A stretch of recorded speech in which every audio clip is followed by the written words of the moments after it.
Okay, so hello everyone. Welcome in the Affective Seminar Series. This is the second in this semester, and I would like to introduce Zoltán Kekecs, who after finishing his PhD here at the Institute actually followed a quite traditional career of very gifted PhDs, went to the top universities to perform postdoc studies and research, and today he will talk about his experiences and some of the research topics that he investigated. And I would like to add that I'm pretty sure that although we learned in the ELTE Scientific Day that top universities or university rankings seem to reflect kind of a media product, I quite disagree with this view and hope that maybe we will learn something new here based on the experiences of Zoltán. So thank you very much for coming, and we are eager to listen to you, Zoltán. Yeah, thank you so much, Peter. And so today I'm going to do not that traditional talk. I reckon that most of the seminar series are about individual studies or projects, and so in this talk I'm going to talk more about meta-scientific or meta-scholarly topic, which is about how the universities I worked at facilitate doing high-quality research. So whenever I got my first posting as a postdoc, I was of course very happy, but I didn't really appreciate the fact that I will be moving to a new culture and a new university. The only thing I cared about is that I can do more research than previously. I have the resources to do more research, and my expectation was that I will grow professionally from doing more research and getting more experience from the research studies that I get involved in. But actually, I was quite pleasantly surprised that there was a big different type of gain from this mobility that I was a part of. So I was able to get experience of many different models of running a research lab, of running a department where psychology research is done, and I see now this as a big part of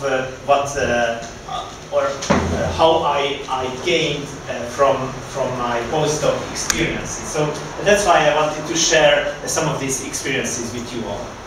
So after my PhD, I got my first position at Baylor University. Then I went to Imperial College, London, and before coming back here to ELTE, I worked at Lund University. As I mentioned, in all of these three different places, I experienced quite different models of how they do research, how they run the research labs, and apparently each of these different models work. But there is quite a big variance between these different approaches. So before I continue, I just want to make a disclaimer that all of these things that I'm going to tell reflect my experiences, my observations. I'm only a single human being, so I don't want to overgeneralize these experiences to the universities that I'm talking about at large, or labs at these universities. Please keep this in mind. I will try to qualify my sentences accordingly, but sometimes I might use overly generic sentences, so please bear with me and keep in mind this caveat that it's only an observation of a single person. Okay, so just a little bit of background to so you can better imagine the context. So Baylor University is a private university in the US, in Texas. It's, the main campus is located between Dallas and Austin, and in a 100,000 population city, which is a university town basically. So a lot of the jobs are revolved around the university. So this is a university with a very good reputation, especially in the region, and they are quite well endowed financially. So when I got there, they just built their new football stadium, which is like a state-of-the-art, high-tech thing. And when I got there, they started to build, I think, 2 new university buildings. And after the first year, when I was posted there, they were already built and classes were held in them. So it's developing extremely fast. Also, I had my own office, which I never had ever since. So this is so there was money to be spent, and this was also spent on research and also on the teaching. So okay, and I was working at the Mind-Body Medicine Research Laboratory, which is led by Dr. Gary Elkins. I was the only postdoc there. There were about 5 or 6 PhD students and many volunteer research assistants there. But I was kind of the second person in the lab in terms of coordinating research. And this lab is very successful in terms of grants. It's continuously funded by NIH for more than 10 years now, and they are doing a large multi-site study now, also funded by the National Institutes of Health. So one of the first things that struck me or stood out to me when I went there is that the laboratories were kind of these self-sufficient units, which were more similar to the departments here. So they had the Mind-Body Medicine Research Lab had about the same area to work with as the affective department here. So they had a lot of offices within the territory of the lab, a big, quite luxurious waiting room, and 3 therapy rooms within the laboratory, and a biochem lab in the middle. So they could draw blood, draw saliva samples, and analyze it there, and then basically. And this was not like a unique thing.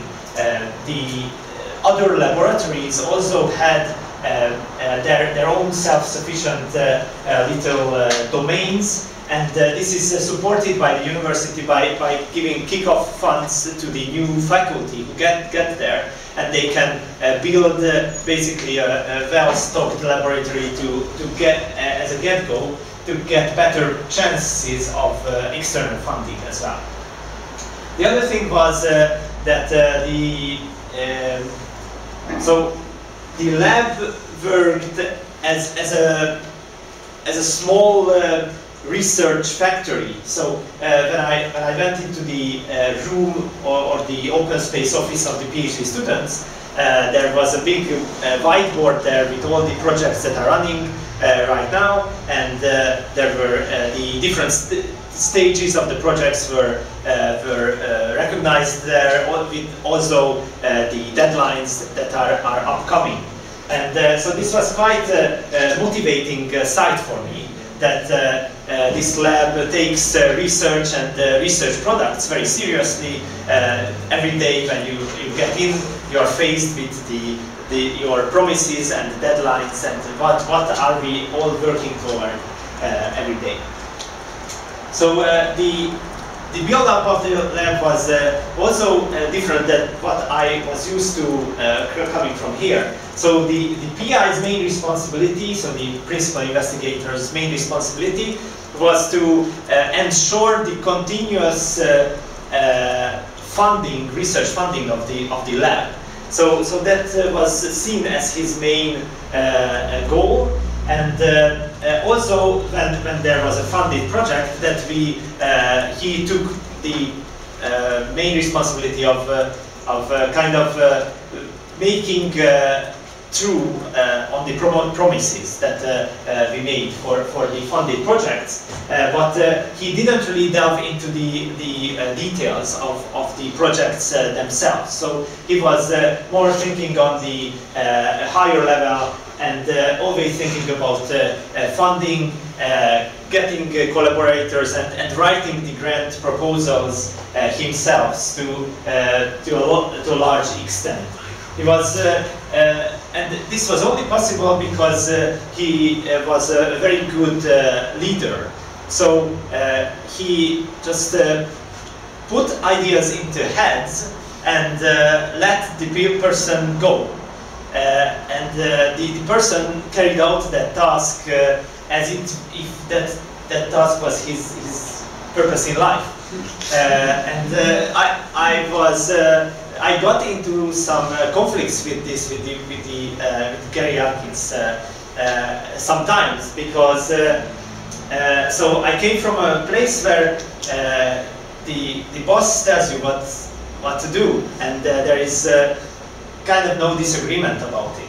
And I was telling something that I was not agreeing with in some research plan. This happened multiple times. And then he was telling his own view about this thing.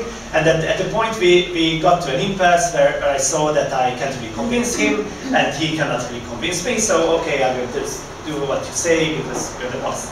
But he was never satisfied with this. So we got to this point in about like 20 minutes arguing about this, and then about an hour continued from there. He wanted me to say that now I believe what he believes. So he was not satisfied with just me carrying out the task. He also wanted me to truly internalize the task, and I see where that is very important if you don't really want to bother with the small details of things, because you want a person who really cares about the project just as much as you do. But this was a little bit of cultural difference between us, so we had to work around these issues. Yeah, so I was the postdoc there, and I was my main responsibility was to take care of the so manage the research projects, the hands-on management of the research project and the PhD students, and I was also the manager of the research coordinator. So there was a research coordinator who was funded from the project, who was managing all the day-to-day little tasks related to the project, administrative projects, and also he was or she was the one who managed the volunteers, and there were a lot of volunteers. So there were about so in the US, I'm not sure what your experiences are. Many of you have probably been to the US and worked in the US. So there's a big volunteering culture there. And so volunteers were flocking to the lab all the time. We had to turn them down a lot of the times. There were, of course, these recruitment process. And one of the things not directly related to research management, but an interesting experience was that these people, BA students, were already very confident in themselves and were extremely good at self-promotion. So when we did the interview, they were asked a question, not by me, because I wouldn't ask this kind of question from a student, but by the research coordinator. Why do you think you are the best person for this task? In most European job interviews, this is categorized as a stress interview question, because this is not a concrete question about like any personal qualification or ability, but this is a general question where you have to kind of promote yourself. And here in Europe, we are kind of playing a game where we have to sell ourselves, but not, but be very, very careful about how much positive things we mention and how much we talk about this. And this is a very stressful situation. But when I was there in these interviews, I was very surprised to hear the responses to this question. They had ready answers for this question, and it was like very convincing to hear these responses. I was already convinced that this person is very good in this or that kind of role or this personal quality, and it never felt to me as shameless self-promotion. It was a very strange experience to hear all these positive things told about oneself and not feeling like bragging. So I think that's something that I wanted to learn there from the students and from the colleagues. I'm not sure how much I was able to internalize this, but yeah. Okay. So, but of course, the many volunteers are also a burden because you always have to give them some tasks. So it was very, very good that there was a research coordinator who worked there like 100% of time, and she was managing all of these people, and she got most of the burden of what to do with all this workforce. So if you have any questions, I'm happy to answer at any time. So another very good experience here was that Gary Yarkins was seemed genuinely interested in my career development. And this was not just because of self-interest, but many of the times, for example, I would hear him like say, okay, this is something that you should definitely consider, this will be good for your career, or okay, this is a grand opportunity that you will need to look at because this will be a next logical step in your career. And so that kind of made me feel at home there.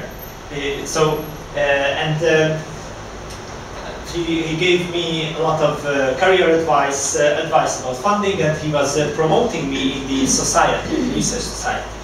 So as I'm sure he had some role in me getting the Early Career Achievement Award of the American Society, and also getting, okay, probably there is some self-interest there that I took some of these offices.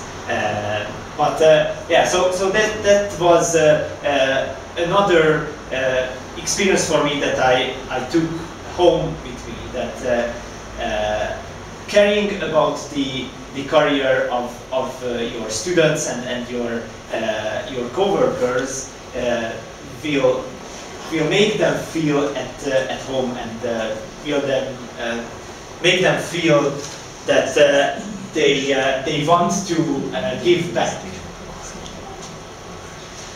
Okay, so the university itself also had different schemes to promote high-quality research.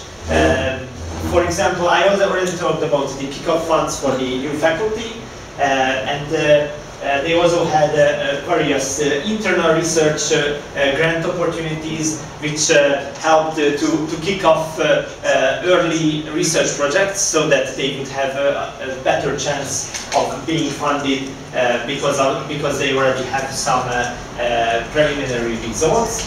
And they also had student research grants. Travel funds were also available. So another thing, it's maybe just as important as money. The university supported the labor in research with providing university credits for the research assistants who worked at the lab, and also to the research participants through the SONA system. So this was not very unique at that point for me. I just realized the importance of this when I got to the other two universities, where they didn't have these systems to compensate the work of the research assistants and the research participants, and it was extremely hard to find especially research participants there because there was no university credit that we could offer in compensation. And of course, they also had these brown bag seminars, meetings where people could scientists could talk to each other, get new collaborations going.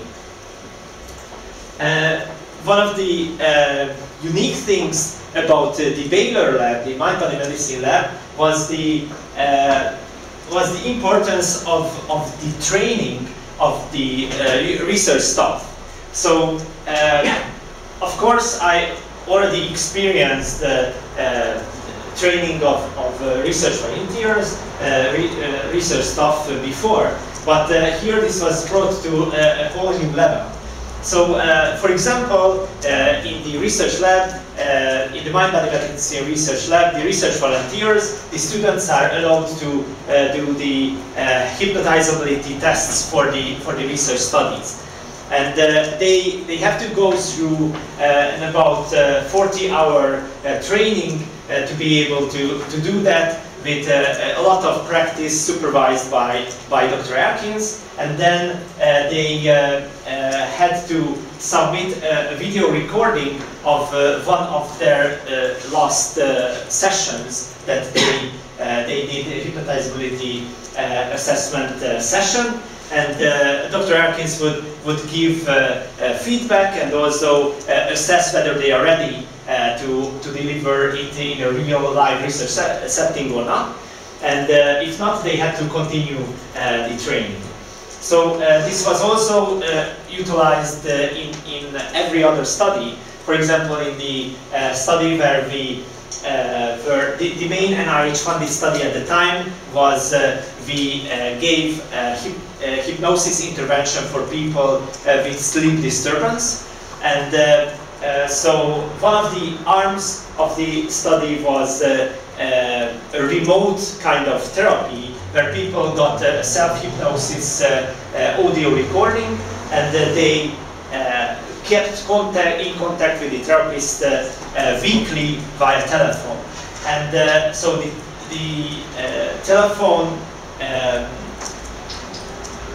visits or phone conversations were recorded in mock therapy sessions, not with the real participants, but with practice participants. And then this recording was filed at the end of the training, so that anyone who came from NIH to ask whether we were able to really deliver what we said we would deliver, this was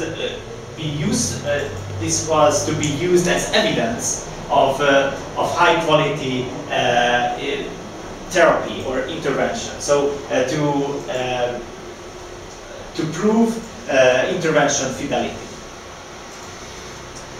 Okay, so in the, let's see, I want to be mindful of that. Yeah, okay, so The next place where I went was Imperial College. So at the end of my postdoc at Baylor, I was looking for positions and just searching, mostly in Europe, because in the US, because of my visa coming to an end, it was harder to get a new position. So I got this position at the Patient Safety and Transitional Research Center. Imperial College is the number 5, was the number 5 at the university rankings at that time. It has 8 campuses in London, and I worked at the St. Mary's campus. It was, so my office was right across the Fleming Museum, where Fleming kind of discovered the penicillin, and there was still the original kind of petri dishes there. So very like motivating environment. Okay, so I worked at the Patient Safety and Transitional Research Center. Patient safety is a hot topic in the US and the UK. You are probably so the topic is about not doing more harm by enrolling people into a healthcare system than people would sustain without getting into this healthcare system. So one of the topics here you might be aware of the day of the week effect. So if you are hospitalized on a Friday or on a Saturday, then you have a higher chance of dying in hospital than if you are hospitalized on the other days. You have the best chances if you are hospitalized on Monday, actually. So, this is clearly not like a health kind of effect. So people's health and biorhythms don't really change that much over the week. It is clearly related to some kind of human error or human effects. And the main hypothesis about this is that it's because the more junior staff members are getting the weekend times, they are overworked, there are less people in the system over the weekend, so this amounts to a higher risk of complications and death.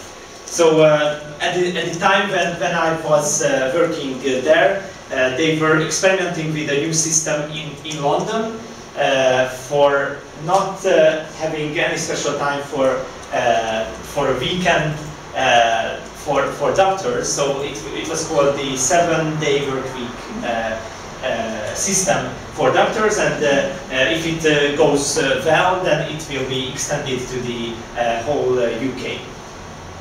So these kinds of issues are researched by the research center here. So this is a large, more than 10 million pound project supported by the NIH. The director is Ara Darzi, who's a world-known surgeon, and my supervisor was Dr. Sonal Arora, who's also a surgeon, and I was placed in the Department of Surgery. One of the first things that struck me there is the very competitive vibe at the university. So university rankings and impact factors and authorship order were like things that you could hear about every day. And when I got there, I was warned to like one of the first things I was warned about, that you shouldn't plan a project without discussing the authorship order first, because it was extremely important and can create very big tensions there. I actually heard rumors that these universities, not just Imperial, but in the other universities at the very top, were making like hires to kind of hack the metrics, the university metrics. So at the time there was some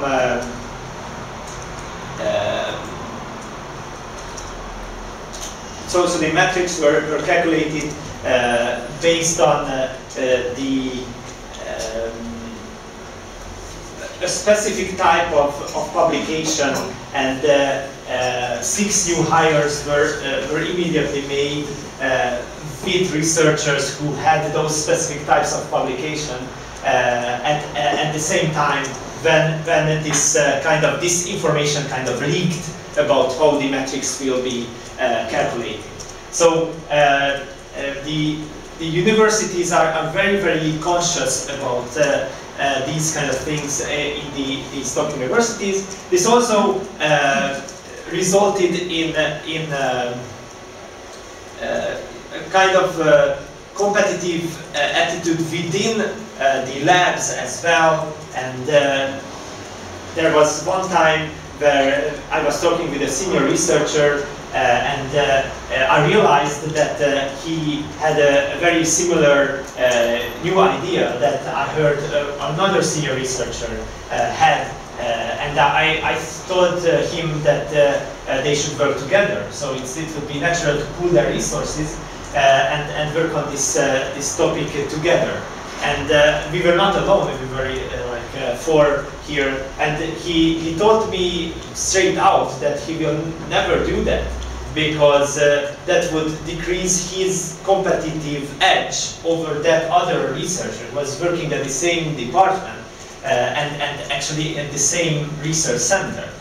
So, and one of the things, probably there is some of that going on implicitly in other universities as well, but here I heard this directly, explicitly, without any shame. So this was out there that I'm in competition with my colleague next door, and I'm not going to cooperate with him, even if it would result in better research. So that was one of the reasons I didn't really feel at home at Imperial College. That was a bit too much of a cutthroat attitude for me. So one of the things that was very interesting there is the unorthodox organizational structure. So there was within the department there was the usual hierarchy of the lecturers and the senior lecturers and lecturers, or assistant professors and adjunct professors and whatnot. But also parallel to this, there was another kind of system or organizational structure as well. People could organize around projects, and in those projects they were placed in different hierarchical order, or in more like a matrix kind of hierarchy. And there were also project managers, which was completely unique to this university compared to the others I worked before. So there were these project managers who were all had PhDs, but they came from consulting firms. And these project managers were specifically tasked with keeping the research center running and funded for a long time. Their job was to look for funding opportunities, to keep track of these, and to set out these projects and goals. So to ensure that the patient safety and the transitional research center would be funded for a long time.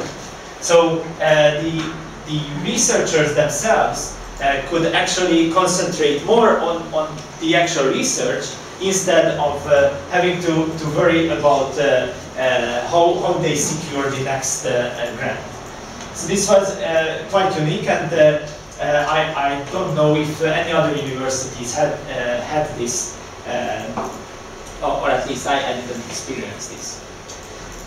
They also got involved into these different projects that I talked about. For example, I was involved in the organization, so creating this new graduate program, which would be able to provide a certificate, a diploma, or an MA degree to a person who took this graduate program.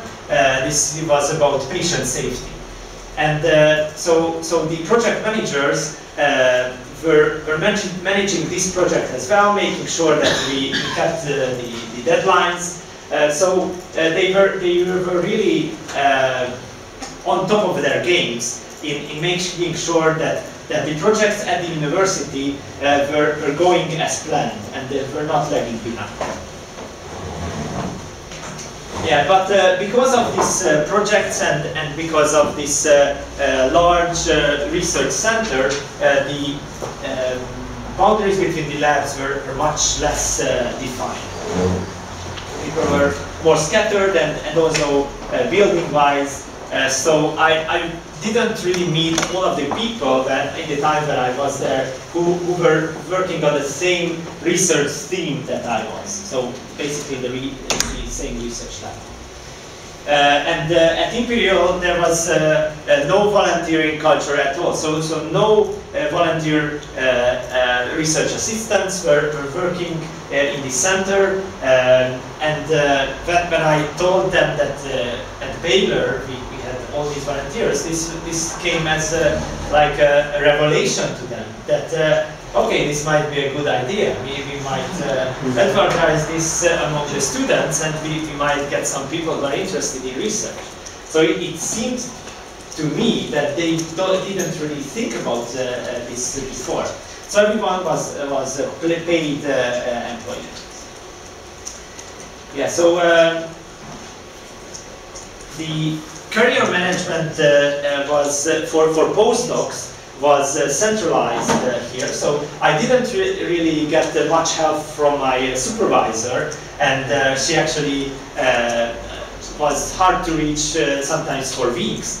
But I got a lot of help from the Central Postdoc Career Center, and they had regular workshops and events. They organized workshops about writing grant proposals, specifically for Marie Curie and the ERC grants. And I also was accepted for this 3-day career management retreat, where we really, so it was focused around developing leadership skills and going to the next level in our careers. And okay, let's see whether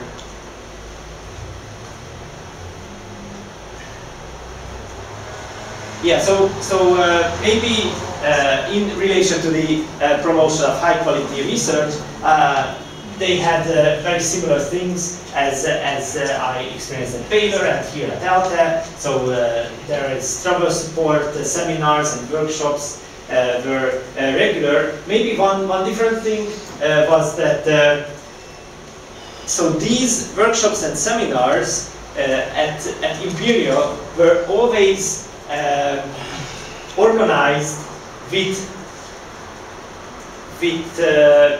the purpose of kind of showing that Imperial is on the head of the spear here. So we are leading this effort now in finding solutions for climate change, for developing new methods related to AI and machine learning to process big data in healthcare. So these things were, I'm not sure whether it was a hidden purpose or this was an explicit purpose, but at Imperial I learned that, and also during the grant writing process, that you can strive to be the top person in the field. So it is okay to take on big goals and goals that are societal challenges, and at Imperial, this was the norm. So to go for these hot topics, which you would otherwise only learn from, I don't know, Discovery Channel or the popular science media, that they are producing those research. So one of the things there I had to learn is that I'm not a small mouse anymore. So you can dream big and you can present very big ideas. Okay, yeah, and finding the hot topics of the time was a definite thing there. So whenever you proposed a research idea, it was always put to the balance whether this is something that a lot of people would care about. So not just your immediate colleagues on the field, basic research ideas, but things that the whole UK would feel, yeah, this is a topic fit for Imperial College. So and it apparently works in attracting research funding, at least. Okay, so after this, or during working at Imperial, I learned about fellowship at Lund University. This was an individual research fellowship, opposed to my current posting at Imperial, which was working under in a grant of a PI. So this I applied for this fellowship and got this. Lund University is also in the top 100 in the world rankings. So it's also striving to keep the pace with the top universities out there. And it's the second largest university in Sweden. So I worked at the Department of Psychology, and as an individual research fellow, so I was able to develop my own research project and do my own. So I was practically my own boss research-wise. My immediate supervisor was the head of the department.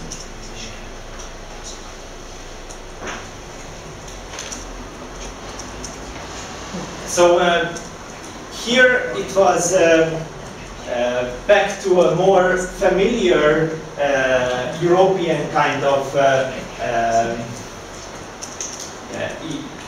university environment, where the university owns the resources, and the labs are kind of sharing all those resources. And now I'm doing this generalization thing that I was wanting to. So I only have like 2 samples of European or 3 samples of European universities, but still this felt like more similar to the ELTE practices that I learned about. One of the things that I had to face immediately, that the grant overheads are like huge there, almost half of the whole money. But this is redistributed among the other researchers at the university. So you can use the joint resources, and those resources are very high quality there.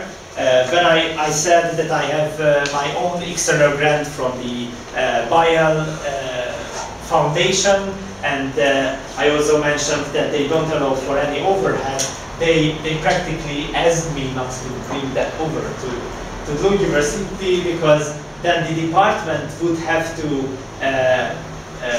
subsidize my grant by giving 42% of the money that I got from the external funding back to the university. So one of the best things there was a very great morale at the whole organization.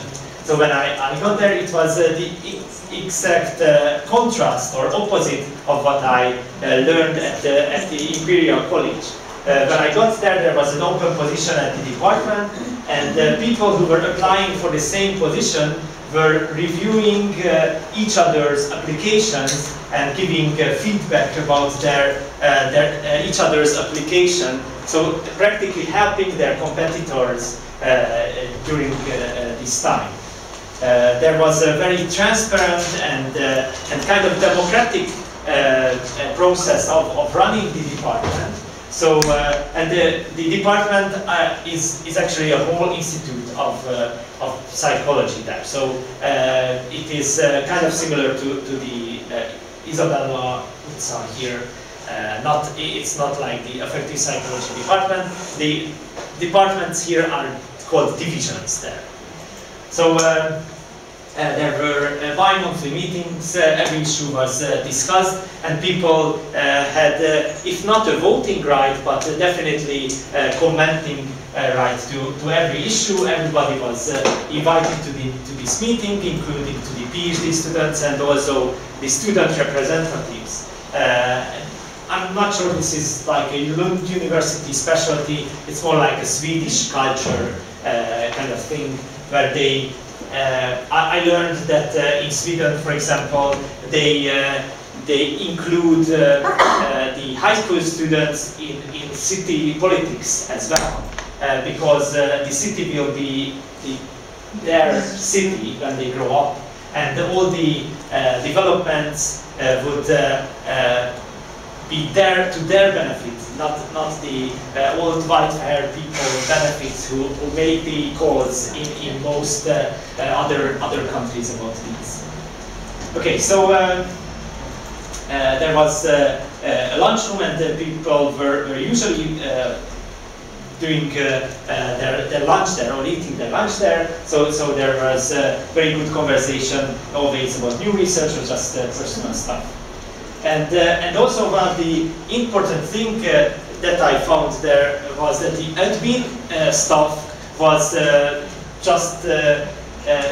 was the part of the cohesive group with the teachers and the researchers there. So when I see, because of my grant, my research grant, it runs through ELTE, and it was while I was at Lund University, so I had to deal with the financial department here, just like you. And during the time of this grant, I think there was at least 2 or 3 different persons who were responsible for our grant. They were leaving very fast, so the turnover here at the admin staff, as we mentioned in the meeting before, is very quick. So maybe it's not just about the complicated bureaucratic processes, but also the group cohesion and treating these people as the part of the group, instead of people that we are annoyed with because they are blocking some of our processes. Okay, so this was one of the good things I got from Lund University. Here at Lund University, they also have a centralized postdoc center, and they are supporting postdocs and early career researchers centrally. I also had the opportunity to go to one of these career management retreats, which was specifically targeting like facilitating interdisciplinary collaborations. So Lund University is very big in interdisciplinary research, and part of the reason of that is that they have the Pufendorf Institute, which is a part of the university, but it's an institute of itself, and it's there with the sole purpose of promoting collaborations across the different faculties.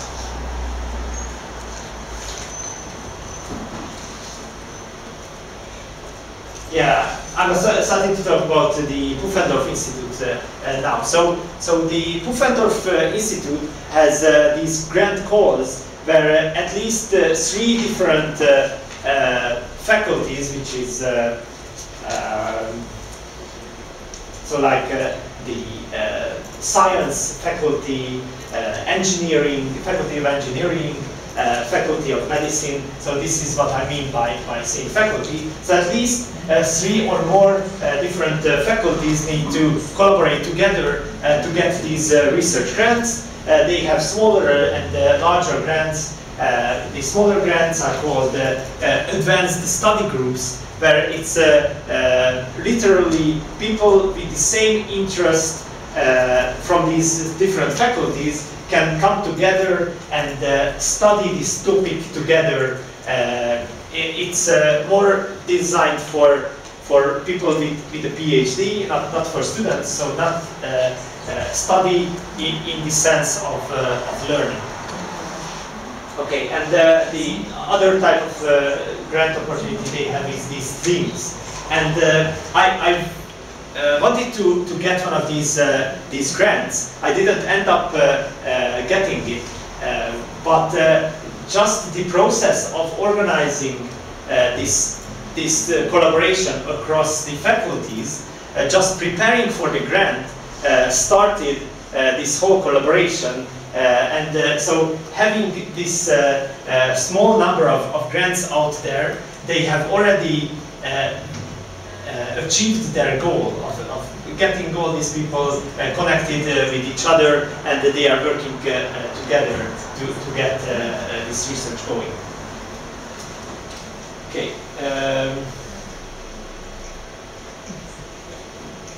So at Imperial we had to do quarterly performance reviews, and it seemed that the university was very keen on always keeping on top of the metrics. So each 3 months we had to submit the number of publications we did, all the publications, and also to written report about what different research projects we were doing and what stage are we at. Here at Lund University, they also did these performance reviews every 6 months, and it was also written and a personal conversation with your supervisor. In these 2 universities at least, they seem to think that it's important for the people in the upper management positions to be able to track what the researchers are doing, what are the different stages of their research. And at Lund University, it says Imperial College, but actually I'm talking about Lund University here. So at Lund, the volunteering was specifically discouraged. So it was not like an unheard thing. It was not really allowed, because it was thought of as kind of exploitation. So those who would be recruited into these volunteer research positions were kind of thought of as doing free labor and not getting too much out of this, even though the students themselves wanted to do these jobs, but because of this power differential between the researcher or the lecturer and their students, it was still thought of as kind of promoting inequality, and one of the persons in this exchange would benefit much more than the other. So it was not really encouraged, even though, and some people said that it was outright illegal, but later it turned out that it was not illegal, it was just something that we don't do. Okay, so this made it very hard at Lund University, both to get research participants. You always needed some money to compensate your participants, and also research volunteers, research assistants.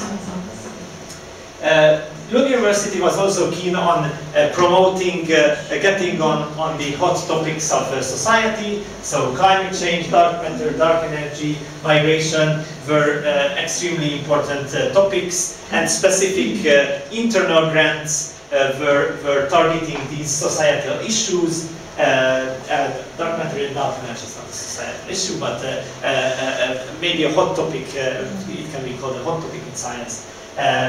So that the university has a good chance at the international research funding schemes. Yeah, so I'm at the end of my time and presentation as well. So just some concluding words in the end. I feel very fortunate that I was able to do all this mobility, and I would like to encourage every young and earlier born people to do mobility, because it is surprisingly useful, and not just experiencing the culture, but experiencing the different very well working models at these places and taking home the best practices from there. So thank you very much for your attention.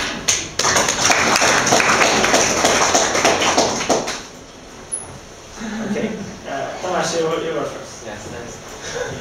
So you've been a postdoc since 2014, and the replicability crisis in psychology really broke off. So I'm just interested in how different institutes related to the changing field and the open science practices. And of course, I know that in Imperial College you were not in a psych department, but still they might have had some reflection on these changes. Mm-hmm. So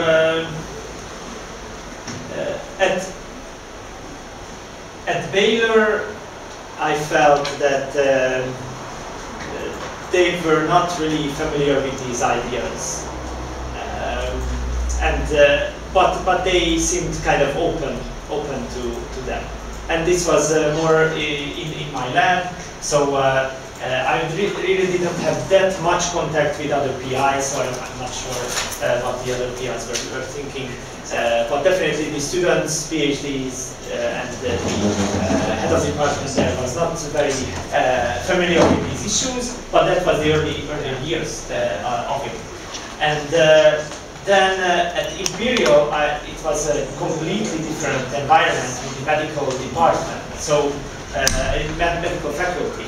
So they were very, very keen on production and high impact publications.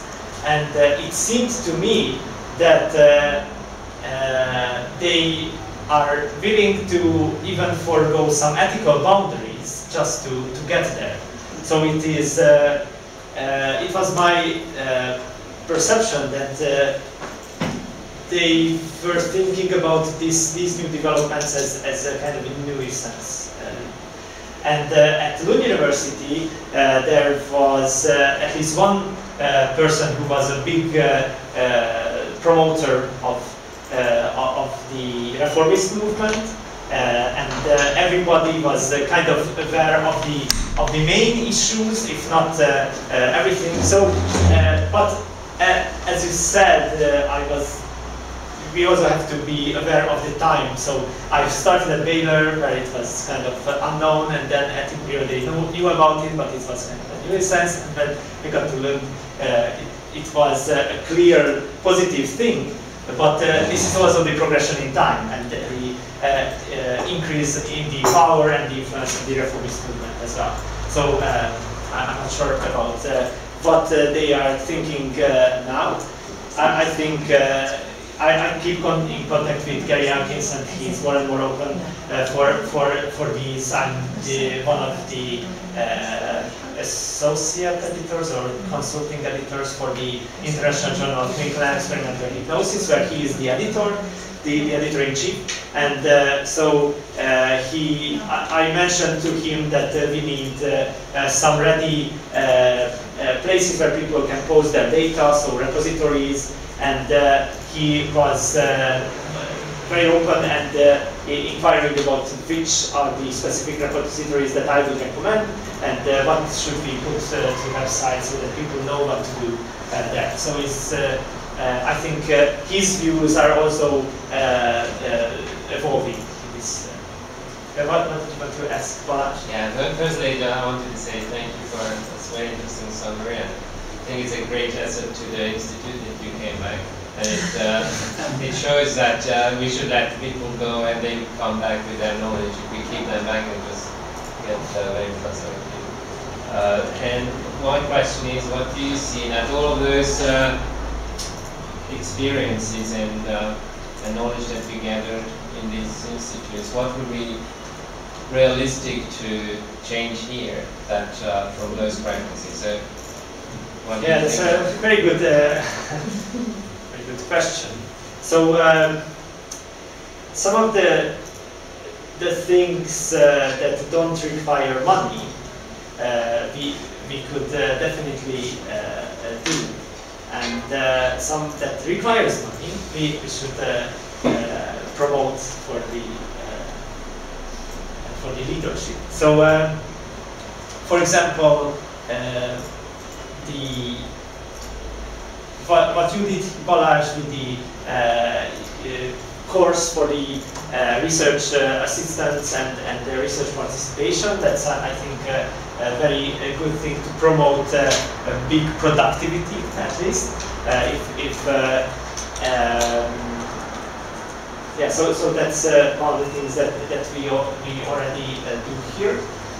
We can also do some more emphasis on the seminars that we do, where the researchers can really collaborate or share their ideas and collaborate with each other. I think bigger support for grant application would be excellent from the faculty. So it would be excellent if we had some dedicated project managers who would manage maybe high-profile grant projects, who would get over these kinds of issues that you mentioned. That okay, there is a person who left the administrative stuff, and then you can't get things running again. I talked to Fogács Bálint, who said that they requisitioned a laptop which is now 14 months in the delivery process. So probably his postdoc fellowship will run out by the time that they get this laptop, which would be important for the project. So these kinds of things could really help, and also may not require additional money. Maybe just restructuring of how we deal with the funded projects. Yeah, I haven't really thought about revolutionizing the ELTE bureaucracy, but it's definitely a good idea. What do you think? Yeah. That would take a very long time. Yeah. So we can do a seminar on just that, or a hackathon where we would hack ELTE. Zoe, yeah. Well, a completely different question. How did they feel? What could you promote from here? Mm-hmm. For example, so at Baylor University I was involved mostly in hypnosis research, and they really appreciated a lot of the experiences that I brought there from here. So, for example, they never used group hypnotizability testing before, and that was one thing that I suggested there. They also didn't really use, of course, this is also related to the hypnotizability testing, but recorded hypnotizability testing, which we do here. So it was also one thing that they were interested in. So I think they really appreciated my methods and the statistical expertise. So that's where I could contribute a lot. And from the spirit? Yeah, so I'm not sure what you mean. Well, what I mean, you know, when I was at Stanford, for example, I was told that I built a completely new spirit of cooperation, of yeah, so Stanford is also kind of a racehorse kind of university, where people are more the competition is more the norm than the cooperation, maybe. And so at Baylor, I didn't really feel that I needed to emphasize this, but that was a completely different environment in the sense that. As I said, this whole lab was a self-sufficient unit. I think if the Third World War broke out, we could still survive there and do research for a couple of years. So we didn't really have this issue of not being able to cooperate or collaborate with people. Yeah, but I see what you mean.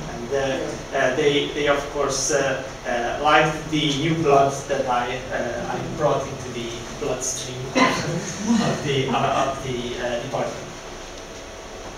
Yeah, Anna? I think these are really interesting experiences. I couldn't help the way you described the American way. I couldn't help thinking back of the California University, my lab, your lab, and it's amazing. I mean, thank you for this little tour to my past. What I'm really interested, and at many points, I totally agree, and I think it's a wonderful game for you to be able to understand and compare these things and maybe even decide what goes with your style, because you should and you will. I know you will have your own style. I'm interested in, and you haven't told us much about your plans here and now, and obviously that's a big deal. What are your plans for Hungary based on this? So one of the big opportunities here is that I could have my own lab here. So while at Lund University, I would have had to acquire some external grant to build a substantial lab. Here I could build it from volunteers to begin with, although I have some support left from my Portuguese grant, but that wouldn't have been nearly enough to fund a research assistant in Sweden. So that is my plan, to put together a working group and a lab here and do research, apply for a lot of grants if the government allows the grants to go out. And so that's... what would be the topic? So what is the area? So my current research funded by the BBL Foundation is related to developing new tools for increasing credibility in psychological science. Some of these tools are related to real-time solutions, like sharing, being able to deposit and share data in real time, and also do live research reports. So as data flows in, your research report is already updating in real time. And also using some of the practices I got from the clinical research while I was working at Imperial and Baylor. In medical research they already have a lot of practices to ensure credibility and trustworthiness of the research because of the pharma companies' involvement in research. So utilizing those processes, I would like to continue doing research on the effect of these research processes, so kind of doing meta-science, meta-psychology research, and also continuing doing research on hypnosis and the medical uses of hypnosis. I'm in the middle of a research project where I'm developing a placebo hypnosis intervention. So where we would give an intervention which people would think that is hypnosis, but actually it wouldn't be characterized as hypnosis by clinicians or professionals. And the other interesting thing that I'm interested in doing research is improving hypnotizability measurement in a way that you could do it with new technical devices, so like smartphones and the computers. This is a long project, so most of the items in the hypnotizability scales are not compatible with computer assessment, but maybe the end goal of this could be to develop a safe but automatized hypnotizability measurement. So labs were interested in hypnotizability, but not necessarily have the expertise of doing hypnosis themselves, could do the measurements like a module in their research instead of having to employ or train a person many hours of training to do this hypnotizability testing. And yeah. So increase the efficiency of hypnosis research. That's also one of my areas of interest. Okay, thank you so much. It's already 10 minutes past the time. Thank you.